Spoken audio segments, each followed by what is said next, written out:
वृक्ष कटने के कारण, पर्यावरण को बिगड़ने के कारण, कुदरती जो समतोलन बनाया है ईश्वर ने, उसको दूर करने के कारण मनुष्य जीवन में कई प्रकार की समस्या आ सकती है। आज देखो, पहले के जमाने में लोग, के जमाने में मतलब हमारी यादी में, हमारी स्मृति में है, 100 साल तक लोग आराम से जीते थे। अभी अभी नरेंद्र भाई मोदी के मातुश्री हीराबा का 100वां जन्मदिन नजदीक में आ रहा है।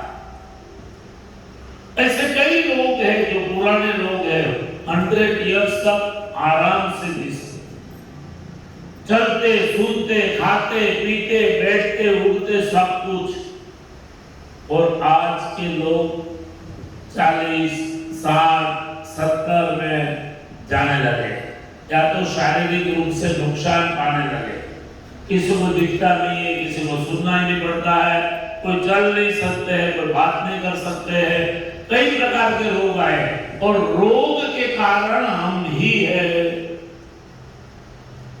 बहुत अच्छी बात बताई कि पानी बिगड़ रहा है। आज इंडस्ट्री के कारण कई प्रकार के हर एक नदियों को प्रदूषित किया जा रहा है, और उसी प्रकार पेड़ को काटे जा रहे हैं। तो हमको ये प्रण लेना है, लंबा जीने के लिए, स्वस्थ जीने के लिए। आपको, आप भारत का भविष्य हो। आप यहाँ जितने भी बच्चे बैठे हो, एबो 15, अंडर 18 के आसपास के हैं, 15 to 18, तो आप समझदार हो, आप युवा हो, आप भारत के भविष्य हो। बहुत कम सालों के बाद आप समाज में कोई इंजीनियर बन के आएंगे, कोई इंस्पेक्टर बन के आएंगे, कोई पर्यावरण प्रेमी मानव बन के आएंगे, कोई देश नेता बन के आएंगे। तो हमें ये सोचना है हमारे लिए कि हमें देश को किस प्रकार से संभालना है। और हम देश को नहीं संभालते, हमारे लिए, हमारी लाइफ के लिए हम देश को बचाने की कोशिश करेंगे। मैंने पहले बताया कि स्वामीनारायण गुरुकुल सालवाओं में नियर अबाउट 2000 के ऊपर वृक्ष है। उसी प्रकार आप जो बच्चे पानी पीते हो, बारिश का पानी पीते हो साल भर, आप जो पानी पीते हो यहाँ कैंपस पे, वो 100% बारिश का छिला हुआ पानी। आपने देखा होगा फार्मेसी के पीछे जो तालाब बनाया है बड़ा, 30 लाख लीटर का टैंक बनाया है, और साल भर ये पानी किसने दिया? ये पानी कहां से आया? बारिश से ही आया। तो बारिश तो पूरी दुनिया में आ रही है, लेकिन वो संग्रह नहीं कर रहे। ये बच्चों को सिखाने के लिए ये ज्ञान है, एक प्रकार का यही विद्या है, ये हमें सीखना चाहिए। हम बड़े इंडस्ट्रियलिस्ट बनेंगे तो पहले सोचेंगे कि कम से कम वृक्ष काटेंगे और ज्यादा से ज्यादा वृक्ष उस जमीन में डालेंगे, बड़े करेंगे, और हो सके उतना पानी नेचुरल हम लेंगे। हमको सिखाया गया पश्चिमी संस्कृति में कि आरओ का पानी पियो, लेकिन 100% अशुद्ध पानी है। आरओ का पानी पीना ही नहीं चाहिए, उसमें कोई तत्व नहीं है जो बॉडी को चाहिए। कई प्रकार के धातु होते हैं वाटर में, पानी में, तो सब जला के इलेक्ट्रिसिटी के द्वारा जला दिए गए। शुद्ध पानी का मतलब ये हुआ, आरओ की बात कर रहा हूं, आरओ का शुद्ध पानी का मतलब ये हुआ कि उसके अंदर किसी भी प्रकार के तत्व नहीं रहने देने, सबको नाश कर दो और पियो। खाली पानी पीते हो ऐसा लगता है, उससे शरीर को कोई शक्ति नहीं मिलती। और बारिश का पानी पीने से कुदरत का अमृत है, पृथ्वी पर का अमृत है बारिश का पानी। आप लोग वाटर प्रूफ के द्वारा पानी जो पी रहे हो वो डायरेक्ट बारिश का पानी। यहाँ से हम लोग जाते हैं रोड के बाहर, जहाँ नीलकंठ वर्णी की मूर्ति रखी हुई है, जहाँ फाउंटेन रखा है, उसके नीचे 3 लाख लीटर पानी का टैंक आपको मालूम होना चाहिए, ये हमारी जिम्मेदारी है, कोई नई बात नहीं। आप इंडस्ट्रियलिस्ट बनोगे, आप इंजीनियर बनोगे, तो ये चीज के हमेशा ध्यान रखना, वृक्ष कम से कम कटने चाहिए, पानी ज्यादा से ज्यादा शुद्ध संग्रहित होना चाहिए। आप जो इलेक्ट्रिसिटी यूज कर रहे हो वो कहां से आती है? आप बड़े बच्चे हो, इसमें कोई साइंस के बच्चे होंगे, आप लोगों को मालूम होना चाहिए कि इलेक्ट्रिसिटी पैदा करने के लिए कितनी सही ऊर्जा का नष्ट होता है और कार्बन डाइऑक्साइड पैदा होता है। कोयले खदान पृथ्वी को खोद के कोयले निकाल रहे, कोयले जला रहे हैं, तब इलेक्ट्रिसिटी पैदा होती है और उसी कोयले जलने के द्वारा ओजोन, जो हमारा ओजोन वायु है, तो पृथ्वी का रक्षण है, उसका नाश हो रहा है। इलेक्ट्रिसिटी उत्पन्न करने में हमें बहुत बड़ा नुकसान है, लेकिन इलेक्ट्रिसिटी की जरूरी है। तो साइंटिस्टों ने कुछ सोचा और रिसर्च किया, उनके बाद सोलर इलेक्ट्रिक पैदा करने का तय किया। आपके कैंपस में, आप जिस स्कूल में पढ़ रहे हो, 100% सोलर इलेक्ट्रिक का यूज कर रहे हैं। जीबी की इलेक्ट्रिक यहां नहीं आती है, 100%। इस हॉल के ऊपर पूरी अगासी में सोलर की सीट डाली गई है। फार्मेसी कॉलेज में पूरी कॉलेज के ऊपर सीट डाली गई है और सोलर के माध्यम से हम लोग इलेक्ट्रिक सीट पैदा कर रहे हैं। क्यों? पर्यावरण को नुकसान ना, बहुत जरूरी बच्चों यही है। मैंने पहले कहा शुरुआत में, परोपकाराय फलन्ति वृक्षा, वृक्ष जो है वो परोपकार के लिए है, जो अपना फल कभी नहीं खाते हैं, दूसरों को ही देते हैं, अपनी छाए खुद ताप झेल के लोगों को ठंडी छाए देते हैं, खुद गलत वायु का इस्तेमाल करके लोगों को अच्छा वायु देते हैं। ये वृक्ष का काम है। परोपकाराय फलन्ति वृक्षा, परोपकाराय वहन्ति नद्यः, जो नदी बहती है पृथ्वी के ऊपर, कई नदियां हैं, गंगा जी से लेकर तापी, नर्मदा जी, जितनी भी नदी है वो नदियां स्वच्छ होनी चाहिए। क्यों? कि उसी का पानी हम लोग डायरेक्ट या इनडायरेक्ट यूज करते हैं, तो नदी हमेशा स्वच्छ होनी चाहिए। और इसीलिए भारतीय संस्कृति में नदियों को मातृत्व का स्थान दिया है, लोक माता का। भारतीय संस्कृति बहुत महान संस्कृति है। तुलसी एक माँ है, गौ गाय एक माँ है, नदी एक माँ है। क्यों?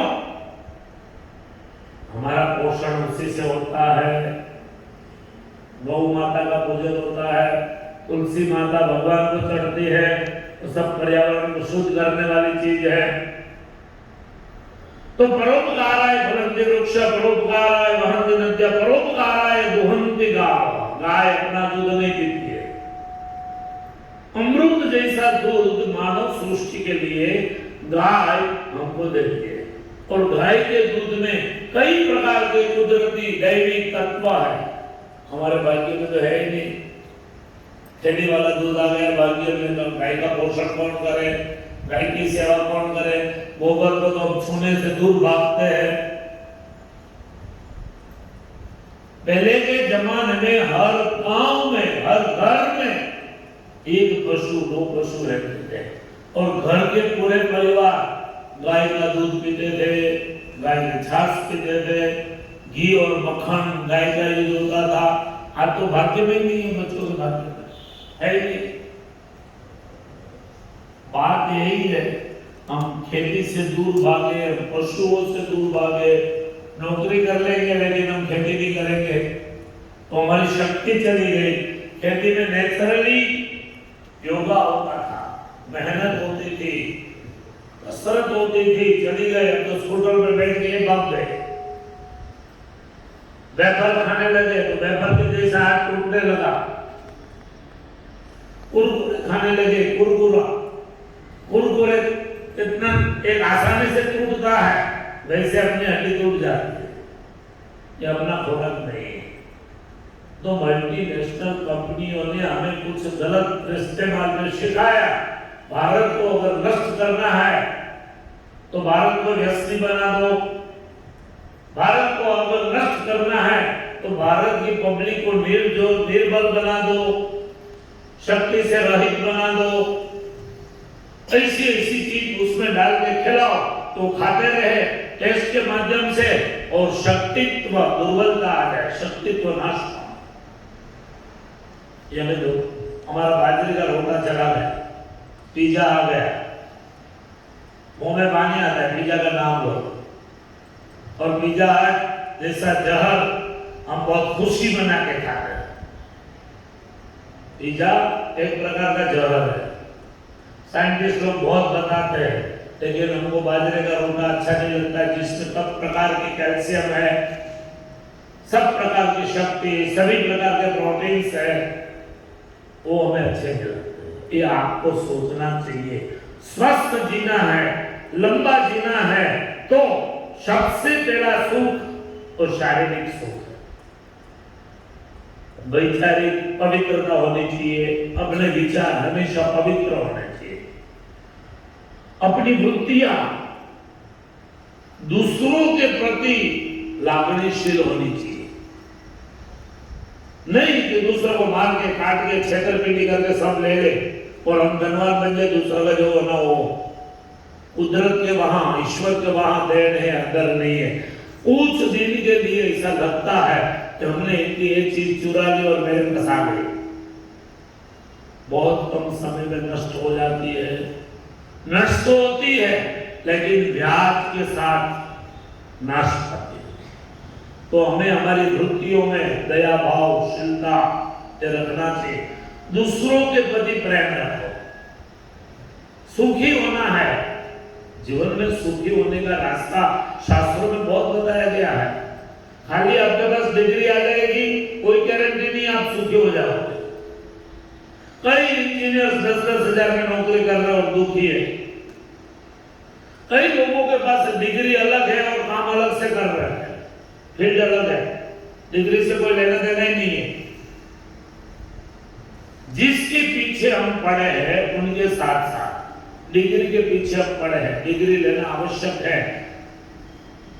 क्वालिटी वाली डिग्री अगर आपके पास है तो आपको ये डिग्री काम लगेगी। आप कहेंगे कि आलतू मालतू चालतू कॉलेज में इंजीनियर बन गए, आपकी कोई वैल्यू नहीं है।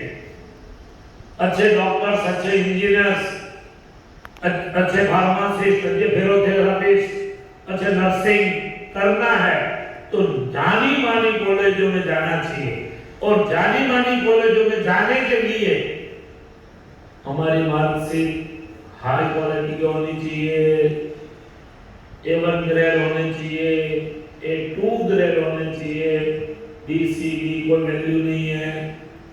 तो मेहनत ये करनी चाहिए हमें। अगर सुखी होना है डिग्री के माध्यम से तो हमारी डिग्री में क्वालिटी होनी चाहिए। 10th का रिजल्ट हमारा ऐसा होना चाहिए कि A1 ग्रेड, A2 ग्रेड, बस।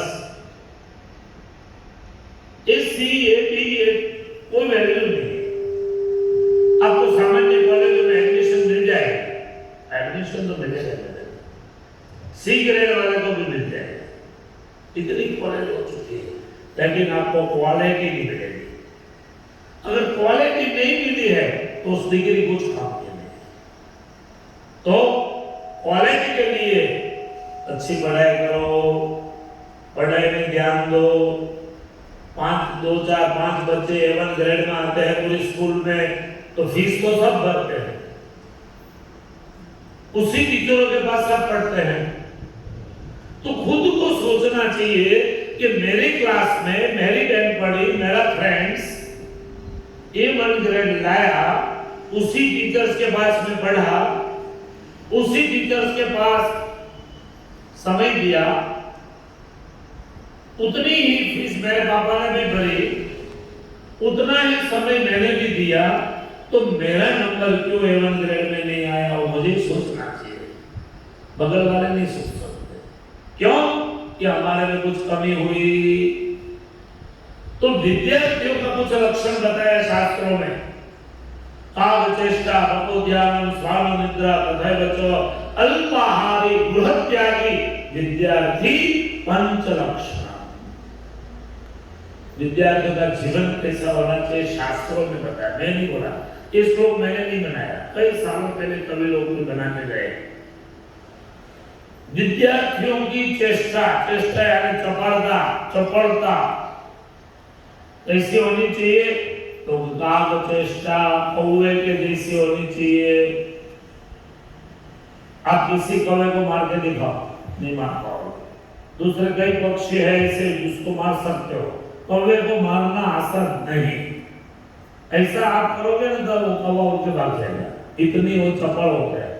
और शास्त्र में कहा गया है कि कौवे की आंख दो होती है, लेकिन अंदर जो सिस्टम बनाई है वो एक ही होती है। आज बोलो आया या आज नहीं आ जाए, छिद्र दो है, दिखता है एक ही जगह से। फिर भी इतना चपल है, विद्यार्थी का जीवन इतना चपल होना चाहिए। चेष्टा और ध्यान कैसे होना चाहिए? तो बको ध्यानम, बगले जैसा ध्यान होना चाहिए।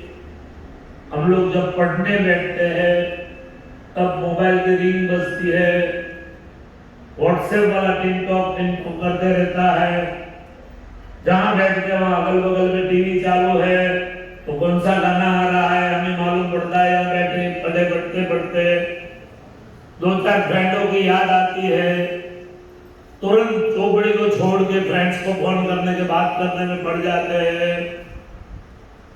तो कहां से ज्ञान आएगा? आपका ज्ञान है ही नहीं। कहने के लिए आप पढ़ने के लिए बैठे हो, खाली कहने के लिए। मम्मी पापा के साथ छेतरपिंडी करने के लिए ही आप पढ़ने बैठे। पापा मना बेटा पढ़ रहा, बाकी ध्यान नहीं है। किताब में ऐसा ज्ञान होना चाहिए, अपने बगल में कोई भी निकल जाए तो मालूम नहीं पड़े कौन गया।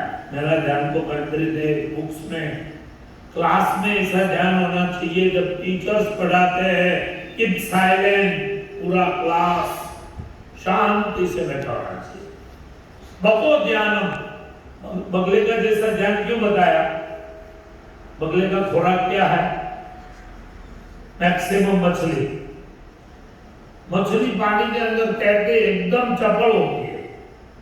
आप कभी ट्राई करना होगा, आप सीधी डायरेक्ट ये छेतरपिंडी करके जाल डाल के नहीं, हाथ में नहीं आएगी। उतनी चपल मछली को बगला एक पैर पे पानी पे खड़ा रहता है। मछली को लगता है कुछ नहीं है, तो एक सेकंड में वो झपट मार देता है, कभी वो फैल नहीं जाता। तो उसने ध्यान केंद्रित किया अपने खुराक पाने के लिए। हमको ध्यान केंद्रित करना है अच्छे रिजल्ट के लिए बुक्स में। काग चेष्टा, बको ध्यानम, निद्रा, स्वान निद्रा, कुत्ते जैसी निद्रा होनी चाहिए। अब देखो गांव में जो बच्चे रहते हैं या तो सिटी में आप रहते हो, रोड के ऊपर कुत्ता भर निद्रा में सोया हुआ है, लेकिन वो वाहन के अंदर में बहुत कम आए। सोया है, उनको मालूम पड़ जाएगा दूर से, खाली ये पृथ्वी का वाइब्रेशन से मालूम पड़ जाता है कुत्ते को नींद में भी कुछ आ रहा है, मुझे उठ के भागना चाहिए। इतना नींद होता। हम लोग को तो उठाना पड़ता है, हिलाना पड़ता है। सुबह टाइम हो गया, बस आ गई, बाथरूम में जा, नहाने जा। ये विद्यार्थी का लक्षण नहीं है। एक बूम पड़े या अलार्म की घंटी बजे तो वो अपने आप उठना चाहिए। फटाफट कराग्रे वसति लक्ष्मी करमूले सरस्वती मध्य गोविंद प्रभाते कर दर्शनम, इसी श्लोक के साथ भगवान का ध्यान करके तुरंत बात होती है। कितनी चौपड़ता होनी चाहिए। सुखी होना उनके लिए, सबको देश में सुखी होना ही है, 2-4 बच्चों को सुखी होना होगा, सबको कहां होगा। ये तो बात में खाली इसी के लिए कर रहा हूं जिसको सुखी होना है। सबको नहीं होना है ना, किसको किसको होना है सुखी? देखो 5-10 सबको। तो ये क्रिया करनी पड़ेगी। सुखी होने के रास्ते बता रहा हूं, जिसको होना है वो इस क्रिया पे चले। आग चेष्टा भगवत ज्ञान में स्वान निद्रा तथा बच्चों अल्पाहारी। नींद क्यों बहुत आती है? पेट भर के धमा के बराबर कोठी दबा दबा के भर देते हैं, है ना? 2 रोटी खाने की आवश्यकता है, लेकिन हम 4 बार ठोक देते हैं, फिर मिलेगा कि नहीं मिलेगा। और फिर मस्ती से नींद लो, कहां से उठेंगे? तो शास्त्रों में कहा कि विद्यार्थी जीवन में आहार अल्प होना चाहिए, आहार अल्प होना चाहिए, कम होना चाहिए और शुद्ध होना चाहिए, और स्वास्थ्य आहार शुद्ध होना चाहिए, स्वास्थ्यप्रद होना चाहिए, शुद्ध होना चाहिए, तो आपका विचार शुद्ध बनता है। सात्विक होना चाहिए, आहार से ही विचार बनते हैं। अगर हमने गलत खा लिया तो हमारे विचार गलत आने वाले ही है। आप दारू पीने वाले के पास बैठ जाओ तो दारू पीने वाला, उनका पैंट लहंगा शर्ट फटा हुआ है, फिर बात करेगा नरेंद्र मोदी की। नरेंद्र मोदी ने ऐसा नहीं करना चाहिए। अरे तू तो दारू की बोतल छोड़। अशुद्ध आहार है, इसलिए विचार अशुद्ध आएंगे। पवित्र विचार उन्हीं को आता है। पवित्र खाना खाओ, भगवान को भोग लगा के खाओ। हर एक के घर में भगवान की मूर्ति है, माता जी की है, कृष्ण की है, जो भी जिसको मानते हो, कोई लेना देना नहीं है कि यही भगवान होने चाहिए। महावीर स्वामी को मानो, बुद्ध को मानो, स्वामीनारायण को मानो, रामकृष्ण शिव को मानो, माता जी को मानो, कोई लेना देना, लेकिन अपने घर में भगवान की प्रतिमा होनी चाहिए। और जो भोग भगवान को लगाने के बाद ही खाना चाहिए, तब अपने विचारों की पवित्रता। तो खोरा कितना होना चाहिए? अल्प। जितना भूख लगी है उतना, उससे ज्यादा नहीं। क्यों? कि ज्यादा खोरा खाने से शरीर में आलस आती है, आलस आने के बाद नींद आती है, और नींद और आलस जो इतना बड़ा शत्रु है, वो पुस्तक को छूने नहीं देते। अगर खोल भी दिया तो उसके ऊपर माथा रख के सो जाते। मैं कभी कभी क्लास में घूमने निकलता हूँ तो 2-4-10 बच्चे तो ऐसे बेंच के ऊपर सोए हुए, सर दर्द कर रहा है, आज तबियत अच्छी नहीं है, सब कुछ अच्छा है, पढ़ने में ध्यान नहीं है, दबा दबा के खा के आए। जिंदगी में दूसरी बार मिलेगा या नहीं मिलेगा, खा लो अभी जितना मिला है, फिर देखा जाएगा। ऐसा नहीं। विद्यार्थी का जीवन अल्पाहारी होना चाहिए। और राष्ट्र में बताया गृह त्यागी, घर को त्याग करने वाला। कल सब यहां आ जाना रहेगा, घर को छोड़ दो। गृह त्यागी का मतलब वो नहीं है कि आपको हॉस्टल में रहने जाना है। गृह त्यागी का मतलब ये है कि घर में जो हो रही क्रिया, कुछ भी, कोई मेहमान आए हैं, टीवी चल रहा है, कोई बात कर रहे हैं, कोई बिजनेस की बात कर रहे हैं, कुछ भी हो रहा है, लेकिन हमारा ध्यान वहां नहीं है, इसको बोलते गृह त्याग। घर त्यागने का, छोड़ने का नहीं बताया।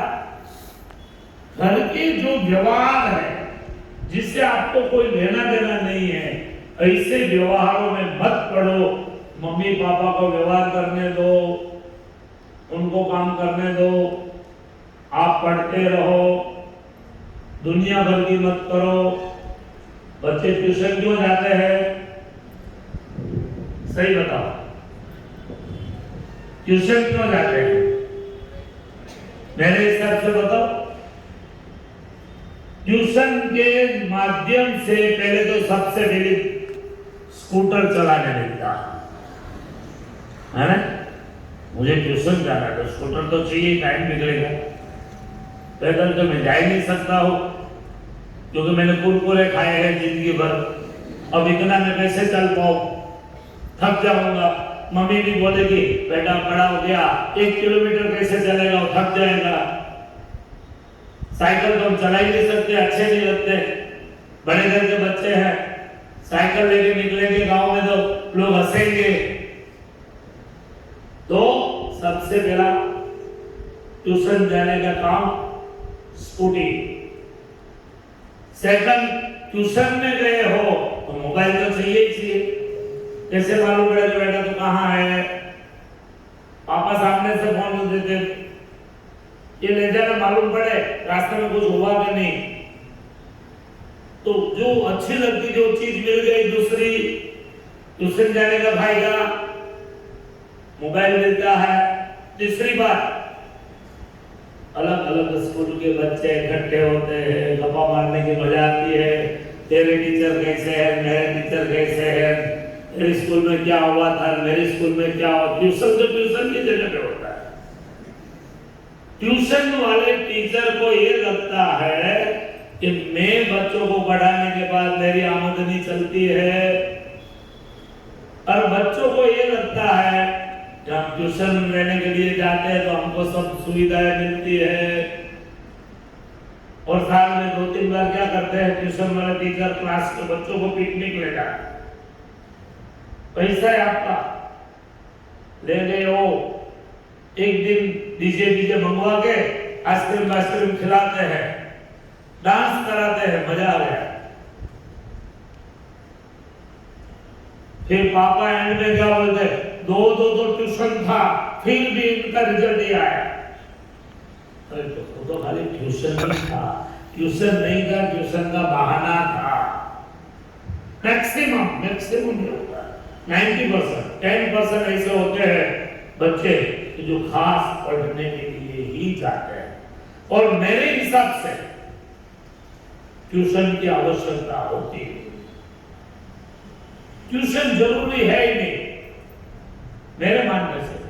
अगर बच्चे क्लास में बराबर ध्यान देते हैं, टीचर्स अच्छे से पढ़ाती है, क्लास में समय पे समय रिवीजन होता है, होमवर्क टाइम टू टाइम अगर हम कर लेते हैं, एवरी चैप्टर को अपडेट रखते हैं माइंड में, ट्यूशन की आवश्यकता नहीं।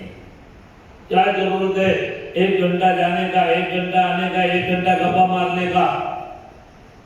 कभी कभी मैं निकलता हूँ लो प्राइस के अगल बगल में, बच्चे घूमते रहते स्कूटी लेके। वहां 2-3 होटल है, होटल में अलग अलग स्कूल के बच्चे दिखते हैं।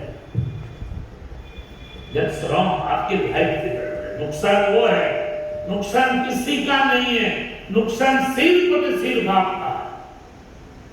ये हमेशा हर एक बच्चे को समझना चाहिए। आप बड़े बच्चे हो, छोटी pre primary up to 4th के बच्चे को ये नॉलेज नहीं दिया जाता। क्यों?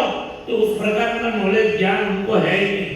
आप 9th में आ गए, कल 10th में आओगे, 11 science commerce, 12 science commerce, state Gujarati medium, English medium, बड़े बच्चे हो। आपको मालूम होना चाहिए लाइफ कितनी संघर्ष वाली लाइफ है। 10-20 हजार रुपए में महीना नहीं निकलता, कभी नहीं निकलता। कभी आपके पापा के साथ बैठना, पापा आप कितना कमाते हो, कभी बैठना खाली जानकारी के लिए, और घर का खर्च कितना होता है, तब आपको मालूम पड़ जाएगा पापा अपनी कितनी मेहनत करते हैं हमारे लिए, कितना संघर्ष करते हैं। उनको कोई अच्छा ही नहीं मिलता आपके लिए, केवल कि मेरा बच्चा नॉलेजवान बने, मेरा बच्चे का रिजल्ट अच्छा आवे, मेरा बच्चा लाइफ में कभी दुखी ना हो, इसलिए मम्मी और पापा दोनों संघर्ष करते हैं और हम खा पी के मजा करते हैं। That's wrong। हमारी लाइफ कभी नहीं सुखी होगी। कल क्या तो आज फादर्स डे है, आज है, कल है, लेकिन लोग आज मनाते हैं। देखो ये फादर्स डे मैं तो ये सब चीज को मानता नहीं। कभी एक दिन फादर्स के लिए, साल में एक दिन मदर्स के लिए, कल लोग बोल देंगे एक दिन बोर्ड के लिए, बोर्ड डे जाएंगे। That's wrong। ये अपनी संस्कृति नहीं है। हमारी संस्कृति ने तो आजीवन बताया है, मातृदेवो भव, पितृदेवो भव, गुरुदेवो भव। आजीवन परमानेंट 24 आवर 35 डेज 365 डेज एक सेकंड भी आप आपके मम्मी पापा के उपकार को भूल नहीं सकते। एक दिन के लिए नहीं है। तो पश्चिमी संस्कृति का त्योहार है, लोग गुलदस्ता लेके एक दिन मामा पापा को वृद्धाश्रम में पड़े हुए तो वहां जाएंगे, अस्पताल में पड़े हुए तो वहां जाएंगे, एक दिन अच्छा सा गुलदस्ता देके फोटो खिंचा के आ जाएंगे और गौरव मनाएंगे, डीपी पे रखेंगे मोबाइल में, मैंने मेरे मम्मी पापा को फादर्स डे पर एक अच्छा सा गुलदस्ता दिया। अरे मूर्ख, तेरे को पृथ्वी ऊपर लाने वाले तेरे मम्मी पापा थे। 365 days 24 आवर्स एक सेकंड भी मम्मी पापा के उपकार को भूलना नहीं चाहिए। जिसको सुखी होना, ये भी एक तरीका है, सुखी होने का रास्ता है। और आपकी जो संस्कृति है, आप सब हिंदू हो, है ना, सब हिंदू हो। इसमें कोई मुस्लिम बैठा है, इसमें कोई सिख बैठा है, इसमें कोई यीशु क्रिश्चियन बैठा है, नहीं, कोई बात नहीं, उनका धर्म उनके लिए मुबारक। आप सब हिंदू हो तो आपका कर्तव्य है कि भगवान ने हमें जिस संस्कृति में जन्म दिया है उसी संस्कृति का रक्षण करेंगे, उसी संस्कृति के साथ जुड़े रहेंगे और उसी संस्कृति का विकास होगा, वैसे ही हम काम करेंगे। ये सुखी होने का नया रास्ता। तो सुखी होने के लिए क्या करना है? वृक्षों को बचाना है, जल बचाना है, नदियों को शुद्ध रखना है, पृथ्वी को शुद्ध रखना है। ये सबसे पहला कर्तव्य है हमारा। पशुओं के प्रति प्रेम रखना है, समाज के प्रति अपने भक्तियों में दूसरों के लिए दया भावना सरलता ये होनी चाहिए। अगर आप सम्मान पाना चाहते हो तो दूसरों को सम्मान देना सीखो। आपको सम्मान चाहिए तो पहले दूसरों को तो मिलेगा ही मिलेगा। अच्छे से पढ़ो, पढ़ाई के समय बको ध्यानम, बगले जैसा ध्यान दो किताब में। स्वान निद्रा, कुत्ते जैसी निद्रा होनी चाहिए, कुंभकर्ण जैसी नहीं। कुत्ता और कुंभकर्ण दोनों एक राशि के होते हैं, लेकिन कुंभकर्ण की निद्रा जीवन को पायमाल करती है। अलसस्य कुतो विद्या, विद्यस्य कुतो धनम, अधनस्य कुतो मित्रम, अमित्रस्य कुतो सुखम। आलसी लोगों के पास कभी विद्या आती नहीं है। आलसी मत बनो, चतुर बनो। माता पिता की सेवा जीवन पर्यंत करो। अब कितने भी बड़े हो जाओ, आपके माँ बाप कितने भी बूढ़े हो जाए, उनके लाकड़ी बने रहो। क्यों? कि उनके जितने उपकार हमारे ऊपर है उतने उपकार दुनिया के कोई व्यक्ति का नहीं। इतने उपकार हमारे माता पिता के हमारे पर है। हमेशा उनके पुत्र बने रहो, आदर्श पुत्र। कभी भी किसी ने भी अपनी जरूरियात के लिए माता पिता को सताया तो कभी जीवन में सुखी नहीं होगा। अपने लिए कभी अपने माँ बाप की आंखों में से आंसू गिरा तो जीवन में कभी वो सुखी नहीं होगा। और क्वालिटी बेस्ड एजुकेशन प्राप्त करो। आपकी जो रिजल्ट आवे बोर्ड की, स्कूल की, कोई भी हो, A1 ग्रेड और A2 ग्रेड में हो, ये हमेशा सावधानी के साथ ध्यान रखो। प्रतिज्ञा लो, आज ये अगली परीक्षा में मेरा C ग्रेड आया था, B ग्रेड आया था, लेकिन इतनी सावधानी में रखूंगा इस साल कि मेरा A1 या A2 ग्रेड ही मैं लाऊंगी या लाऊंगा। तब आप सुखी बन सकते हो। भगवान आप सबको सभी प्रकार से आपका सर्व का मंगल हो, आप सब सुखी हो, ईश्वर आपको सब सुख को सुखी रखे। ऐसी प्रार्थना के साथ आपको सबको बहुत दिल से जय